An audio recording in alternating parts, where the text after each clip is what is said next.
The daughter of a powerful man was born into a world gilded with wealth and privilege, yet behind the polished doors of her father's estate, her life was anything but free. Her father, feared by his men and respected by rivals, ruled his lands with an iron fist. Every decision was his alone to make. Who could enter his home, who his daughter could speak with, and one day, even who she would marry. To outsiders, she appeared blessed, draped in silk, adorned with jewels, and guarded by servants who carried out her smallest wish. But in truth, she was a bird in a golden cage, her wings clipped before she ever learned to fly. Her father's commands were chains, and though she smiled in public, her heart quietly rebelled against his control. Among the men who served her father, there was one who stood apart, not by wealth or status, but by silence. He was the tracker, the hunter, the man everyone called her father's dog. Bought through loyalty or perhaps through some unspoken debt, he belonged neither to himself nor to the tribe he came from. His life was service, hunting for her father, protecting his wealth, and obeying without hesitation. The daughter had watched him many times from the corner of her window, his strong frame disappearing into the woods, returning hours later with game slung over his shoulder. His movements were precise, disciplined, and strangely captivating. He did not speak unless spoken to, and even then, his words were clipped and respectful, always mindful of his position. To her father, he was less than a man, a tool to be used. To her, he was a mystery she longed to unravel. Their first encounter came unexpectedly. One afternoon she wandered into the woods at the edge of the estate, longing for air untainted by walls. Lost among the tall pines, she stumbled over a fallen branch and fell hard against the ground. Before she could cry out, a shadow moved between the trees, swift, silent. He was there, offering his hand to help her up. "You shouldn't be here," he said, his voice low, carrying both warning and concern. "I wanted to walk," she replied, brushing dirt from her dress, unwilling to admit how fragile she truly felt. For a moment their eyes locked, hers filled with curiosity and a hunger for freedom. His dark with restraint, as though he carried 1,000 words he was forbidden to speak. Then, without waiting for thanks, he turned and melted back into the forest. But the moment stayed with her. Days turned into weeks, and chance brought them together again and again, by the well, by the edge of the woods, in fleeting exchanges when no one else watched. She began to speak to him, testing his silence, trying to draw out pieces of the man hidden behind obedience. Slowly, carefully, he allowed fragments of himself to surface. He told her of the land, of how to read the tracks of deer, how the stars could guide lost travelers. She listened with a fascination she had never felt before, for here was someone who belonged not to her father's world of power and control, but to the earth itself. The more she learned, the more her heart betrayed her. She realized she awaited his presence, sought his voice, and cherished the rare smiles that softened his guarded face. Yet even as her feelings grew, a shadow loomed over them. They both knew the truth. Discovery meant ruin. To love him was to defy her father, to risk not only her future but his life. And still, when their hands brushed by accident, when his gaze lingered a heartbeat too long, she felt the weight of chains begin to break. Love had entered her cage, and love never asked for permission. The days following their secret exchanges seemed both dangerous and intoxicating. For the daughter, each stolen glance or quiet word felt like rebellion, a rebellion no less thrilling for being silent. For him, however, every moment in her presence was a test of strength. He had lived his life obeying orders, keeping his head bowed, his heart chained. But with her, he found his silence unraveling, thread by fragile thread. She would find excuses to linger where she knew he might pass. Sometimes it was by the stables, where she pretended to admire the horses. Sometimes it was near the well, where she carried a water jug too heavy for her delicate hands. And always he appeared, first with caution, then with a kind of reluctant inevitability. He would steady the jug for her, untangle a knot in the reins, or offer a word of guidance. Small gestures, but to her, they were seeds of something larger, something dangerous. One evening, as twilight bled into the horizon, she found him sharpening his blade by the edge of the woods. She approached quietly, though she knew he must have heard her footsteps. His posture stiffened, his jaw tight, but he did not look up. "You never rest," she said softly, seating herself on a nearby rock. He paused, eyes still fixed on the blade. "Rest is for men who own their time." The weight of his words lingered in the air, heavy and unspoken. She wanted to tell him that he deserved more, that he was not a tool, not a dog, but a man whose spirit should never have been caged. But she held her tongue, knowing her pity might wound more than her silence. Instead, she reached out and touched the rough leather strap binding his wrist. He flinched as though her touch burned him. "Don't," he murmured, his voice low. "Urgent. Why?" she asked, though her heart already knew. "Because someone will see. Because your father will not forgive." She lifted her chin, defiance in her eyes. "And do you forgive him? For treating you as less than a man?" His gaze flickered to hers then, dark and pained. For a moment, the mask he wore, the mask of loyalty and obedience, slipped. She saw fire there, a fire he had buried deep, and it left her breathless. He sheathed the blade and stood, towering above her. "You don't understand. To you I am a shadow, a servant. If your father even suspected—" His words broke off, unfinished, but the meaning was clear. She rose to meet him, refusing to shrink away. "Then let me understand. Let me see who you are when no one is watching." The forest was hushed around them, the rustle of leaves whispering secrets to the wind. His hand lifted, hesitant, trembling, as though it fought against itself. For the briefest moment, his fingers brushed against her cheek. It was not the touch of a servant, not the touch of a dog, but the touch of a man who had guarded his heart for too long. Then, as quickly as it came, the moment vanished. He stepped back, fists clenched at his sides, breathing hard as if the act of restraint cost him everything. "You should go," he said roughly. Her heart ached, but she obeyed, retreating toward the house. Yet as she walked away, she knew she had seen enough. Behind his silence lived a man who burned with the same forbidden fire that consumed her. Later that night, she sat by her window, staring at the moonlight spread across the courtyard. She wondered if he too was awake, haunted by the same longing, the same fear. Love had taken root in their silence, but silence could not keep it hidden forever. The morning after their near confession, the estate was alive with unrest. Riders arrived from neighboring lands, bearing news of conflict brewing along the borders. Her father gathered his men in the great hall, his voice rising with authority, giving orders like a general preparing for war. She sat silently at his side, dressed in silk and pearls, a symbol of wealth and power, but never of freedom. Among the assembled men stood the hunter. He kept to the shadows, as always, his eyes lowered, his body a statue of discipline. Yet she felt his presence stronger than anyone else's. Her father's words were lost to her. All she could hear was the pounding of her heart. All she could feel was the memory of his touch on her cheek, the fire he had tried to smother. But her father, for all his power, was not blind. He noticed things others missed. He had built his empire on suspicion, on never allowing betrayal to grow beneath his roof.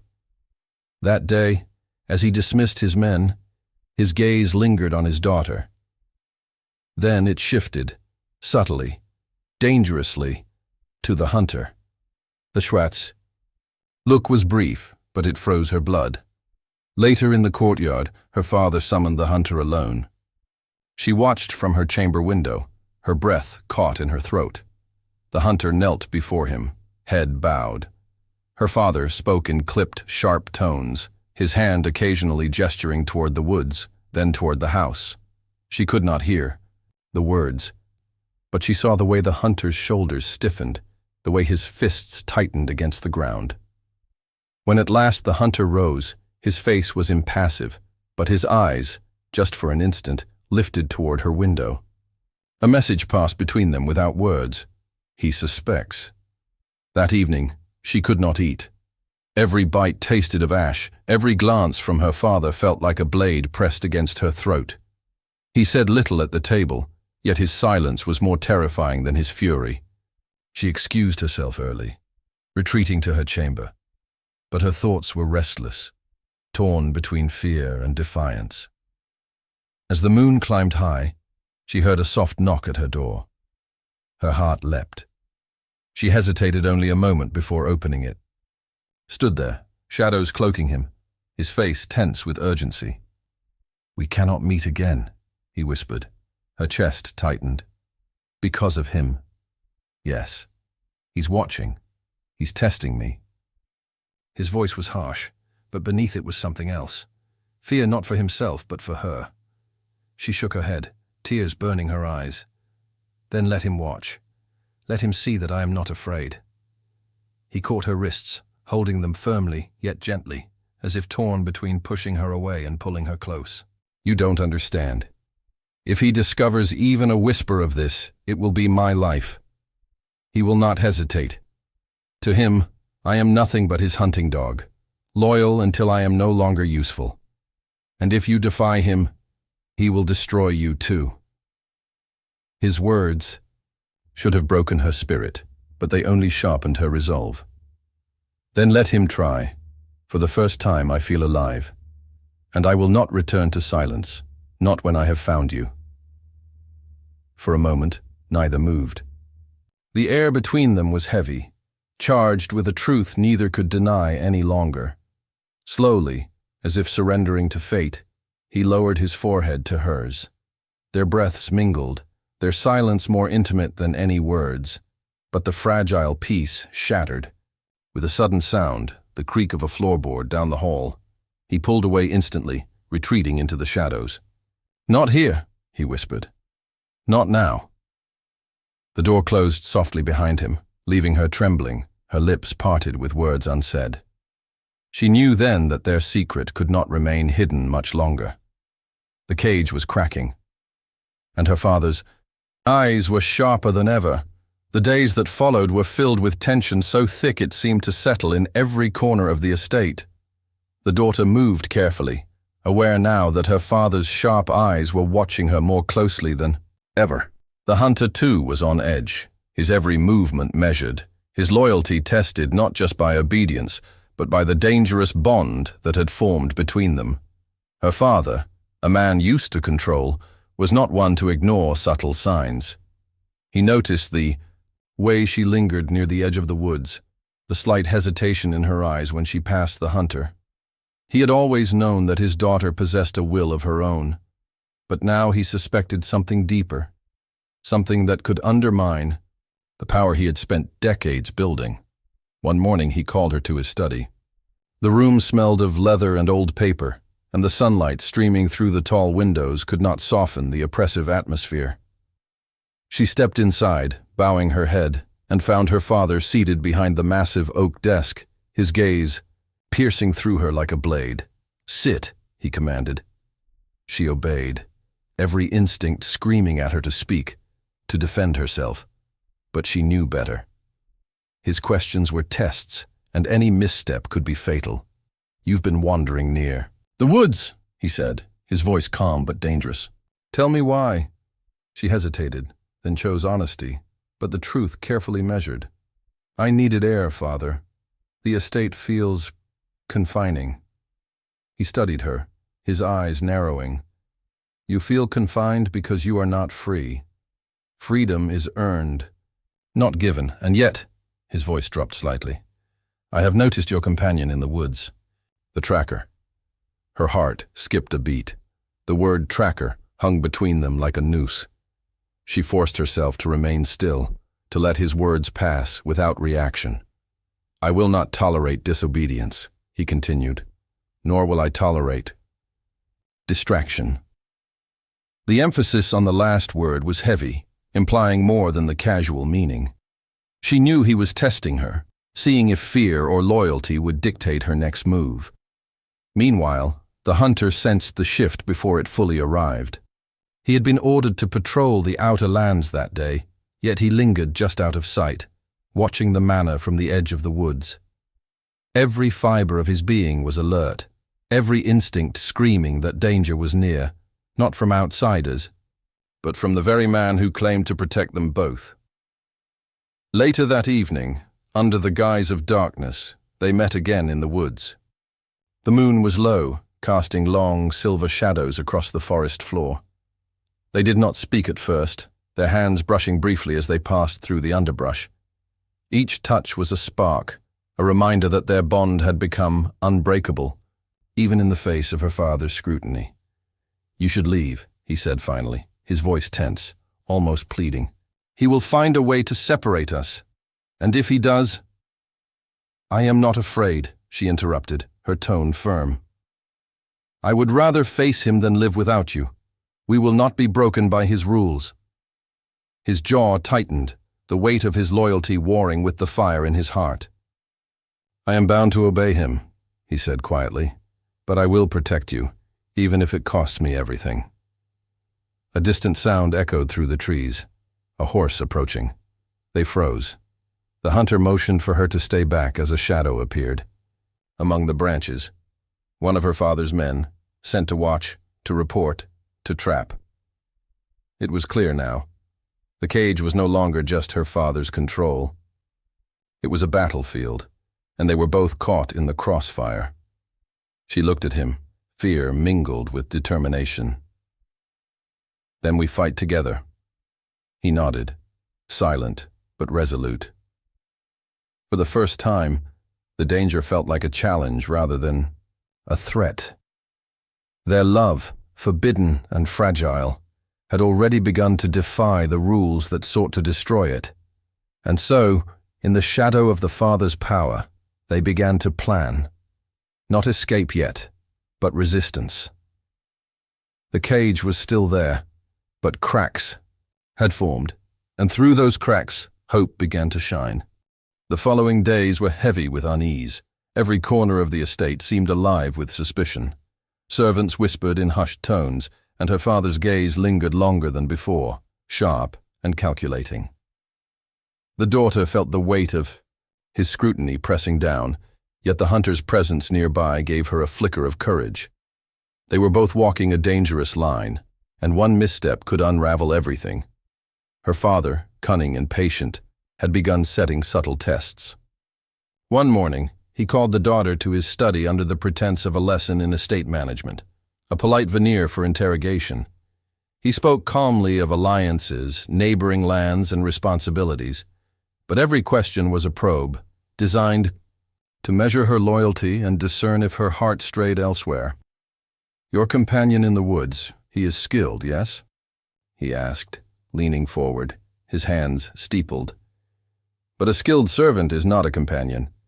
Surely you understand the difference." Her pulse quickened, but she controlled her reaction. "Yes, father," she replied softly, masking the thrum of defiance in her chest. He leaned back, watching her closely. "And yet," he said, a shadow of suspicion flickering across his face, "I wonder at your fascination with him. You are drawn to danger, are you not?" The words cut sharper than any blade, and for the first time, fear gripped her. She had hoped her clandestine meetings had gone unnoticed, but now she understood the extent of her father's perception. His tests were no longer subtle. They were deliberate, designed to expose every secret thought. Later that day, the hunter found her in the woods pacing along a familiar path. His expression was tense, controlled, but the fire in his eyes betrayed his concern. "He knows," he said quietly, lowering his voice so only she could hear. "He suspects more than I thought." You cannot meet me openly any longer." Her lips parted, defiance rising. "Then we must be smarter. We cannot hide forever, but we can plan." He shook his head. "It is not planning that will save us. It is patience. One wrong move, and he will strike. And he will strike mercilessly." Their whispered strategies were interrupted by the distant sound of hooves. Her heart froze. They ducked behind a thicket as a rider approached, a man sent by her father, clearly observing. The rider's horse snorted, ears flicking, but he did not seem to suspect anything immediately. Yet the message was unmistakable. Her father was watching more closely than ever, orchestrating a trap they had not yet seen. That night, in her room, she tried to sleep, but sleep eluded her. Every creak of the floorboards, every rustle outside, the window felt like a warning. Her father's power was absolute, and she now understood that love alone would not protect them. She needed strategy, cunning, and timing, the same qualities her father had honed for years. The hunter appeared at her window, silent as always, yet urgency hung around him like a storm cloud. "I have learned more," he whispered. "He plans a gathering tomorrow, a test under the guise of hospitality. He will watch, and he will act. We must be prepared." Her fingers brushed his, and for a moment, their forbidden intimacy steadied them both. "We face it together," she said, firmly. "No fear, no hesitation." He nodded, his jaw tight. "Together." As the moon cast pale light across the estate, they mapped out their moves, knowing that tomorrow could change everything. Her father's trap was set, and they were caught in its teeth. Yet for the first time, they felt a strange thrill, not just of danger, but of defiance. Love, they realized, was not simply about stolen glances or secret words in the woods. It was about courage, about standing against a force that sought to crush them. And as dawn approached, they vowed silently to face whatever came, side by side, unbroken and unbowed. The cage had tightened, but the cracks were now wide enough to glimpse freedom, and they were determined to fight for it, no matter the cost. The day of the gathering arrived, and the estate was alive with movement. Servants scurried to polish silver, arrange flowers, and prepare tables groaning under the weight of food and wine. Nobles from neighboring lands rode in with grand entourages, their laughter and chatter filling the halls. To an outsider, it appeared as a celebration of wealth and power. But behind the gilded doors, it was a test, meticulously planned by her father. The daughter dressed carefully, her hands trembling slightly beneath the silk gloves. Every movement, every glance, had to be calculated.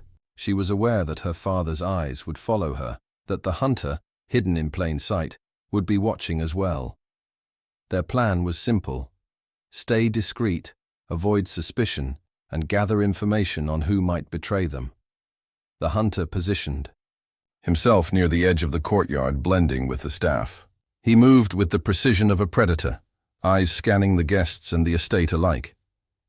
Each glance they shared was a silent exchange of strategy, a reminder that they were not alone, even under the gaze of her father.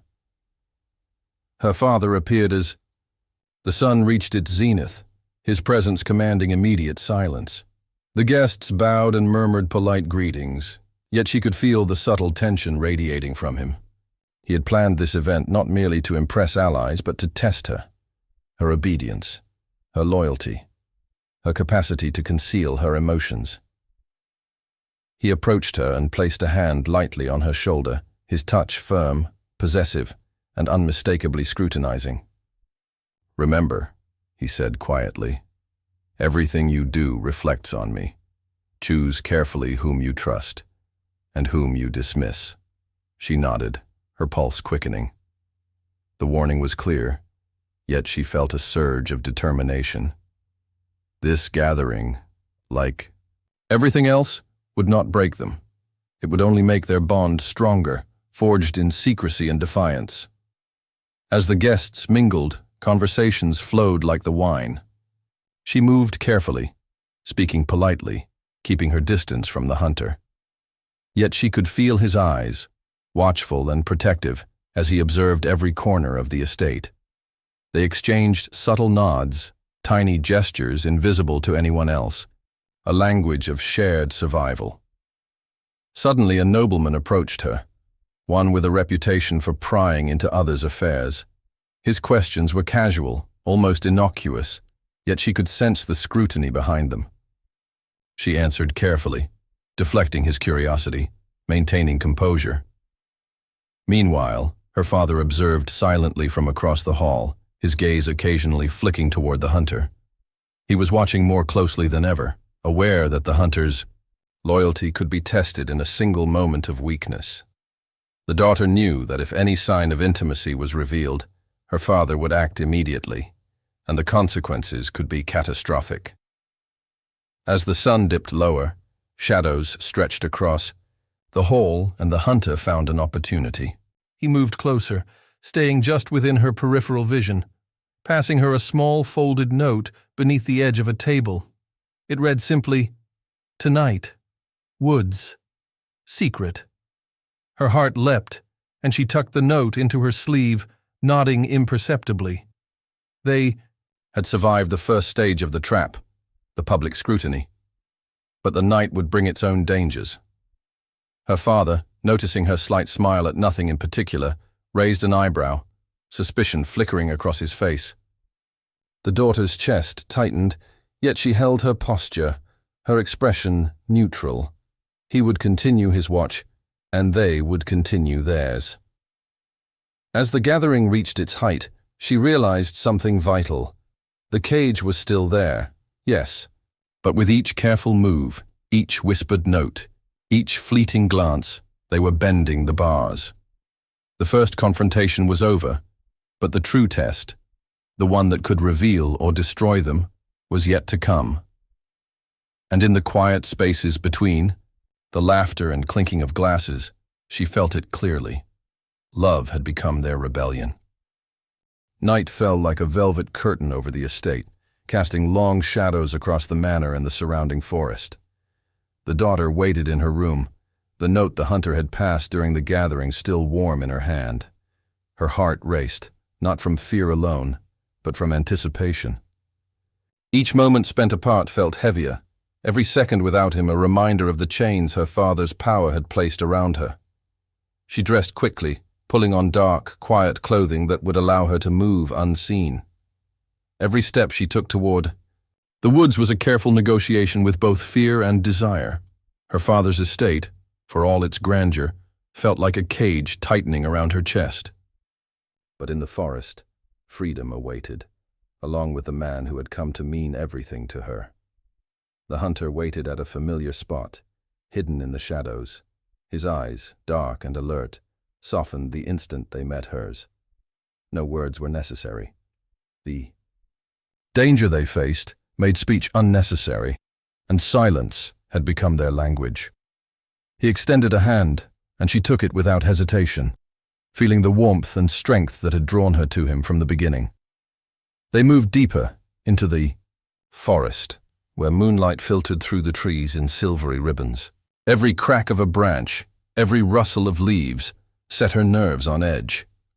The father's spies could be anywhere, and one wrong sound could unravel everything.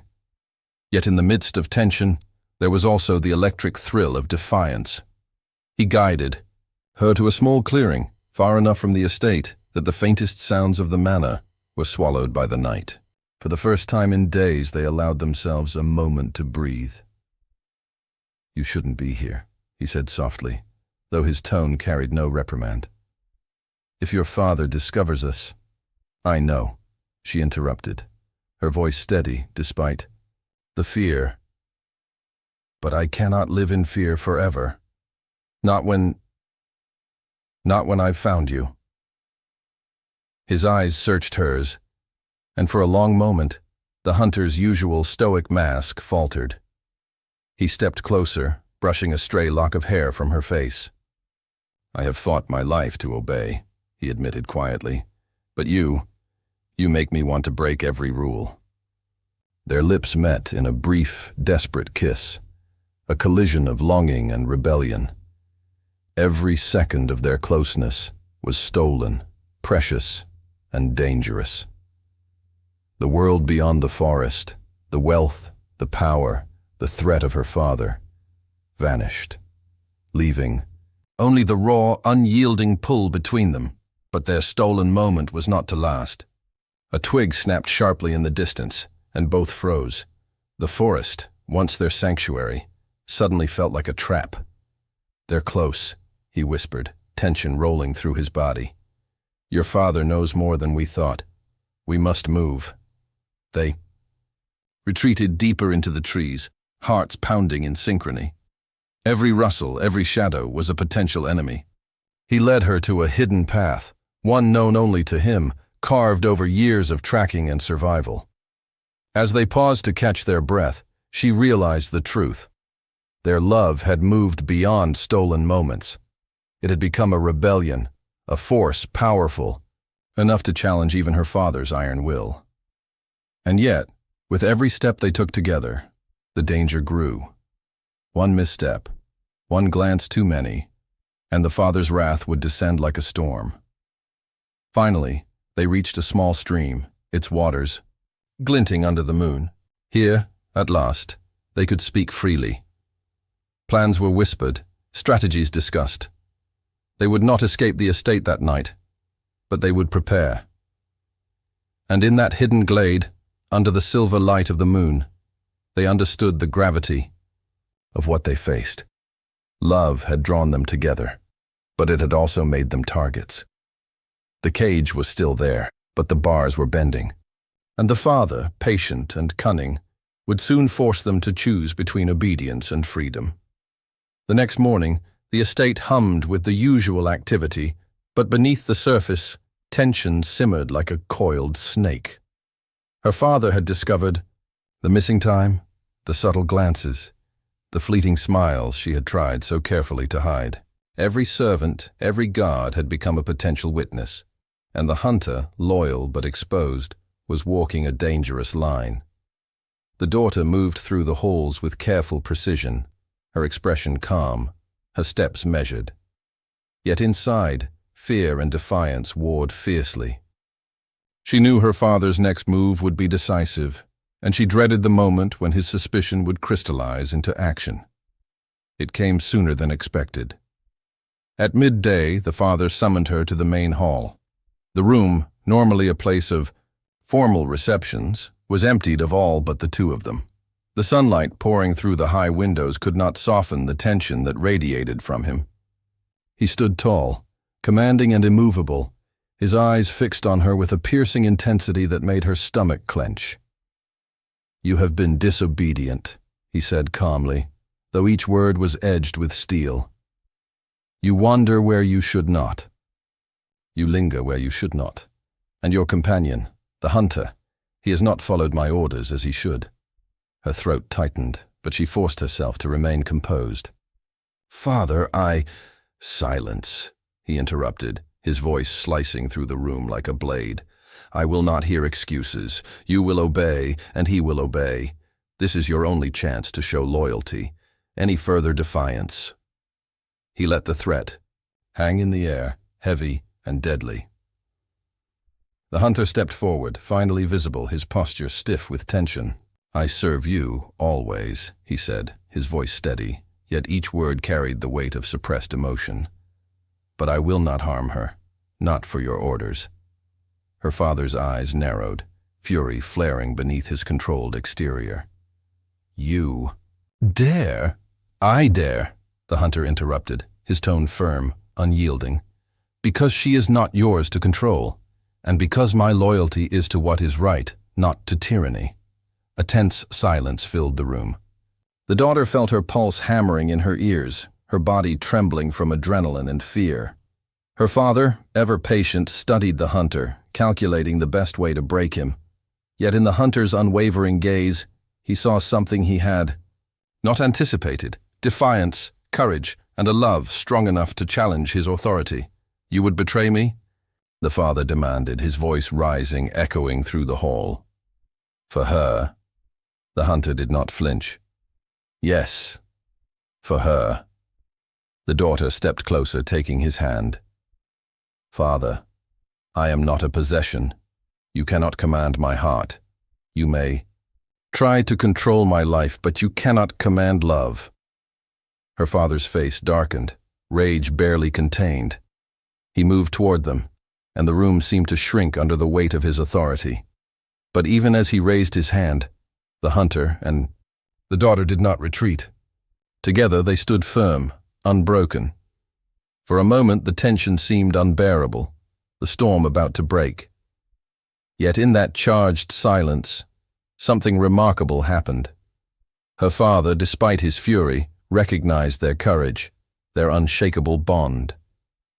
The defiance was audacious, but it forced him to see them as more than pawns. You will face consequences, he said finally, his voice cold and measured. But know this, I will watch, always. And any misstep, and there will be no mercy. The threat hung in the air, a reminder of the power he still wielded. Yet beneath it, a grudging acknowledgement lingered. Their love had survived the first trial. The cage had not been broken, but its bars had begun to bend. As they left the hall, hands tightly clasped, the daughter felt something shift within her. Fear remained, yes, but it was tempered by defiance, by the knowledge that some forces, even the greatest power of her father, could not sever what had been forged between them. Love, forbidden and dangerous, had become their rebellion. And rebellion, she knew, was only the beginning. The days following the confrontation were tense but strangely liberating. The daughter and the hunter moved with careful precision, communicating in whispers, in gestures, in secret notes. Her father's gaze weighed heavily on them at every turn, yet the knowledge that he could not fully control them gave both of them a renewed sense of purpose. Love, once fragile and secret, had become their quiet rebellion. At night, under the veil of darkness, they met in the forest again. The moonlight revealed their faces, shadows stretching across the underbrush, hiding them from the world of power and control that awaited beyond the trees. Here, away from prying eyes, they could speak freely, plan freely, and dream of freedom, together. We cannot remain hidden forever, she whispered, her fingers tracing the calluses on his hands. He will find a way to trap us again. I know, he replied, his jaw tight, eyes scanning the dark woods for any sign of danger.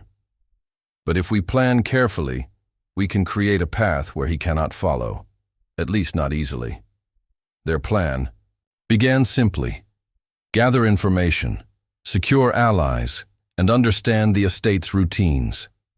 They observed the guards' patrols, memorized the locations of secret paths, and took note of any weak points in the manor's defenses. Every detail mattered. Every moment of vigilance was crucial. The daughter, though young and sheltered for much of her life, proved resourceful. She learned to move quietly through the halls, listening for her father's commands, deciphering the hidden messages in his tone and gestures. She discovered who could be trusted among the staff, who might sympathize with her plight, and who would betray them for gold or favor. The hunter, seasoned in survival and cunning, taught her the subtleties of patience and observation. Power does not always win, he said one night, crouched beside her in the tall grass. Sometimes it is the quiet, the careful, the patient who triumph. Together, they became a shadow within the estate. Every encounter with her father was a game of masks and subtle signals, each maintaining composure while their minds worked tirelessly to outmaneuver the man who ruled their lives. But even as their plan developed, the risk grew. Her father's suspicion had evolved into scrutiny, subtle but constant. He questioned the servants, tested the hunter with more demanding tasks, and watched the daughter's movements with unwavering vigilance. Every step they took required precision. One mistake could unravel everything they had built. One night, under the cover of a new moon, they ventured further into the forest than ever before, marking paths and hiding places for the eventual escape. The daughter's heart pounded, not from fear alone, but from the exhilaration of rebellion. She realized that her love for the hunter had become a source of courage she had never known. "We will leave," she said quietly, resting her head against his chest. "One day soon, we will not return to this estate. We will be free." He held her tightly, the strength in his arms a promise of protection. "And when we do," he murmured, "we leave nothing behind but the memory of what was stolen from us." As they stood together in the darkness, the estate looming silently beyond the trees, they understood the truth. Love had given them courage, rebellion had given them purpose, and the future, though uncertain, was theirs to claim. The cage still existed, and her father still wielded his power. But for the first time, they were no longer prisoners within it. The bars had bent, the locks weakened, and soon they would test the strength of their chains. And when the time came, nothing would stop them.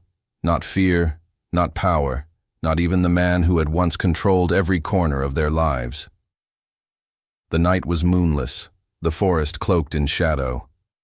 The daughter and the hunter moved like whispers among the trees, hearts racing, hands tightly clasped. Months of preparation, patience, and whispered strategies had led them to this moment. The cage that had confined them, the golden bars of wealth, the iron grip of her father's power, was about to be broken. Every step was calculated. They avoided the main paths, where guards might patrol, instead following secret routes the hunter had marked during their nightly excursions. The air was heavy with tension, yet electric with anticipation. Freedom was within reach, but danger was never far behind. "Are you certain?" she whispered, her voice trembling slightly. He looked at her, eyes steady and unyielding. "As certain as I've ever been. Tonight we leave this place behind, together." They reached the edge of the estate, the boundary between the world of wealth and oppression, and the wild freedom beyond. There, a final test awaited. The hunter had discovered a hidden guard, one who had noticed their absence from the estate earlier that evening. Every muscle tensed as they watched him approach, unaware of the shadowy figures he sought. With precise timing, the hunter moved silently, intercepting the guard with a speed and strength born of years surviving in the wilderness. Within moments, the threat was neutralized. No alarm sounded, no one suspected. They were free to continue. Yet the near brush with discovery only strengthened their resolve. The daughter felt a surge of exhilaration as they crossed into the open wilderness beyond the estate. The world smelled of earth and freedom, a sharp contrast to the polished halls that had once imprisoned her. She turned to the hunter, eyes shining with both relief and determination. "We're really doing this," she said, her voice a mixture of awe and joy. He nodded, a rare smile breaking across his usually stoic face. "Yes, no one can take this from us now." Yet even as they embraced the long-awaited freedom, the past lingered. Her father's power was not fully defeated. He would search, question, and punish those who betrayed his commands. But they had taken the first and most important step. They had claimed their lives for themselves. As they moved deeper into the forest, they spoke of a new life, one unbound by wealth, fear, or expectation. They would survive together, relying on skill, trust, and the unbreakable bond that had grown between them in the shadow of oppression. The daughter realized she had transformed. No longer a fragile captive, she was a partner in rebellion, a co-conspirator in shaping her own destiny. Days turned into weeks, and the estate faded behind them, replaced by open land, rivers, and the untamed wilderness that the hunter knew so well. Each challenge they faced, the cold nights, the hunger, the constant need for vigilance, was met together. The cage had been left behind, but its lessons remained, reminding them of resilience, courage, and the power of love that refused to ask permission. One evening, as the sun set over a wide, unbroken valley, the hunter paused and took her hands in his. "We are free," he said softly, "because we chose each other, not because the world allowed it." She smiled, tears glinting in the last rays of light. "And we will always fight for each other, no matter what comes." In that moment, the daughter, once bound by fear and wealth, and the hunter, once called a dog, stood together as equals. The cage was broken, the chains of authority dissolved, and their hearts were theirs alone. Love, fierce and unyielding, had triumphed, and as night fell over the valley, they walked forward into the unknown, not as prisoners or servants, but as partners, bound only by the wild, ungovernable force of their own hearts.